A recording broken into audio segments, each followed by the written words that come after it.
John Derry and the Library. I saw this puzzle by chance as I was browsing the stacks of my friendly local puzzle store, Book Corner in Bloomington, Indiana, and I had to have it, and so I bought it and I solved it. I know you like the stories of human interest attached to your reviews. Maybe this one is a little bland, but that's what happened. And after solving it, I'm gonna show it to you, and I'm gonna tell a little bit in my diary of a puzzle gamer. The game comes with the box that you saw. It also has a mini poster, really cute. Not super useful to solve the puzzle as the image is smaller than the one on the cover, so that is still a better guide. But here we got the puzzle, which was a real pleasure to solve, and it's a real beauty. And I gotta tell you, a lot tougher than I thought. When I see a puzzle with such clearly marked sectors, I think, well, it's a collection of mini puzzles. Which it was, but still it was a little trickier. Well, first, the cut is my favorite kind of cut, in which the corners, all pieces, meet together at the corners. No funny, no monkey business anywhere, and yet different shapes. As you can see, the corners meet and different shapes, which is just a better way, an easier way for me to organize.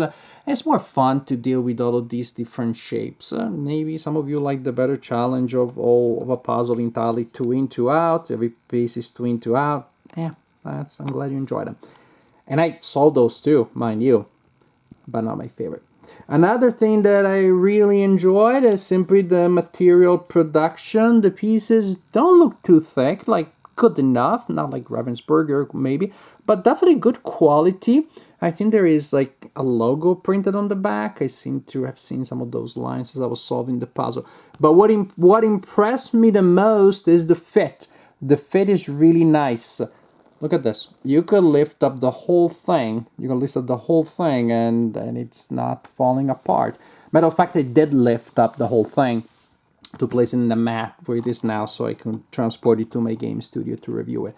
I just picked it up and put it down. And I knew I was in no danger that it would fall apart by itself. And again, a tight fit simply means more fun as you solve the puzzle, because when you have a blotch, especially when it comes to these books, you have a blotch of pieces and you can move it around and then place it where it needs to go without any trouble. It's just annoying when you have a section and it falls apart when you're moving it and you have to do it again.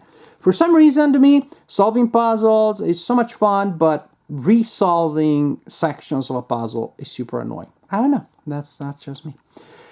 It was tougher than I thought for some reason. I started by sorting the puzzle, the books by color, and then I realized that somehow it was going to be pretty hard unless I had these frames here. And I realized that those frames are going to be tough unless I had the frame attached to them. And I think if you realize what my thought process, like, okay, I'm going to attach it from the edges. So first, the very external edge is what I solved, as I often do, most often. Then I sorted the books, and that was then actually the last thing that I did. And then I worked on the bottom. The doors, surprising. I don't know why. It should be so simple. It was really challenging. I spent a disproportionate amount of time on these doors. I don't know why, but it happened that way. And then what's interesting up there, you have really, again, mini puzzles almost, of a single line or 2 lines each. This edge here has some orange and yellow, so that's distinctive, so you could do that. Then this one with this really distinctive pattern of thick vertical lines, so that was another quote-unquote mini puzzle. Then the portraits. And so then this other line, that was its own mini puzzle. So it was the first time when I had basically a puzzle split into sections of 1 row or 2 rows each. And once I had that, then the portraits were possible, were easy to do.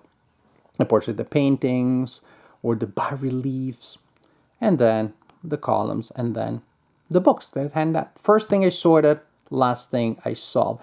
And they were still not obvious, not as obvious as I expected. So between the doors and the books, it was a pleasant surprise that this puzzle turned out to be a little more challenging than I thought.